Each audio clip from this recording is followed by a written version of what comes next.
السلام علیکم محترم ناظرین، کہانی شروع ہوتی ہے یوگنڈا کی سرزمین سے، جہاں ایک انسان پیدا ہوا جس نے آگے جا کر ظلم، خون اور دہشت کی ایک ایسی تاریخ رقم کی کہ اسے بچر آف یوگنڈا کہا جانے لگا، یعنی یوگنڈا کا قصاب، اور اس کا نام تھا ایدی امین دادا۔ سن 1925 میں یوگنڈا کے ایک چھوٹے سے گاؤں میں پیدا ہونے والا ایدی امین ایک غریب مگر جسمانی طور پر مضبوط لڑکا تھا۔ اس کی تعلیم نہ ہونے کے برابر تھی، لیکن وہ طاقتور جسم، سخت مزاج اور انتہا درجے کی جارحیت کی وجہ سے جلد ہی برطانوی نو آبادیاتی فوج میں بھرتی ہو گیا۔ فوج میں اس نے لڑائی کے فن سیکھے اور اپنے بے رحم رویے اور افسران کی وفاداری کے سبب جلد ہی ترقی کرتا چلا گیا۔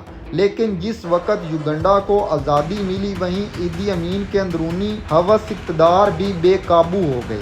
سن 1971 میں اس نے یوگنڈا کے منتخب صدر ملٹن اوبوٹائے کی حکومت کا تختہ پلٹ کر رکھ دیا۔ شروع میں عوام نے اسے خوش آمدید کہا، مگر وہ نہیں جانتے تھے کہ ان کا یہ نیا لیڈر در حقیقت ایک خونی درندہ ہے۔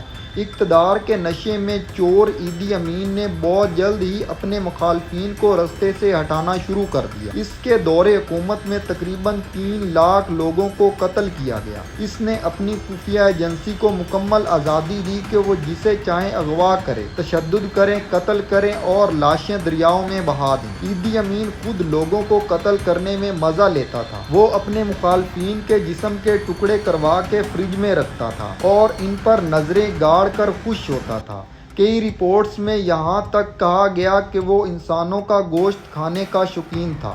اس نے اپنے وزیروں، افسران، حتیٰ کہ قریبی دوستوں تک کو صرف شک کی بنیاد پر مروا دیا۔ وہ اپنی ہی بیوی کو مار ڈالنے کا حکم دے چکا تھا۔ اس کی ذہنی کیفیت اتنی بگڑ چکی تھی کہ وہ خود کو افریقہ کا بادشاہ، برطانیہ کا فاتح اور اسکاٹ لینڈ کا نجات دہندہ کہنے لگا۔ اس کا غرور، پاگل پن اور درندگی اس حد تک پہنچ گئی کہ یوگنڈا کا ہر شہری خوف میں جینے لگا۔ ایدی امین نے ملک کی معیشت تباہ کر دی، خاص طور پر جب اس نے یوگنڈا میں موجود تمام ایشیاؤں، خاص طور پر بھارتیوں کو صرف 90 دن کے اندر ملک چھوڑنے کا حکم دیا۔ ان لوگوں کی جائیداد، کاروبار اور بینک اکاؤنٹس پر قبضہ کر لیا گیا، مگر ان اثاثوں کو چلانے کی صلاحیت کسی کے پاس نہیں تھی۔ یوں یوگنڈا مکمل معاشی بربادی کا شکار ہو گیا۔ اس نے سعودیہ عرب سے اپنے اسلامی رشتہ داری کو جوڑنے کی کوشش کی اور اسلام کو یوگنڈا میں پھیلانے کے نعرے بھی لگائے،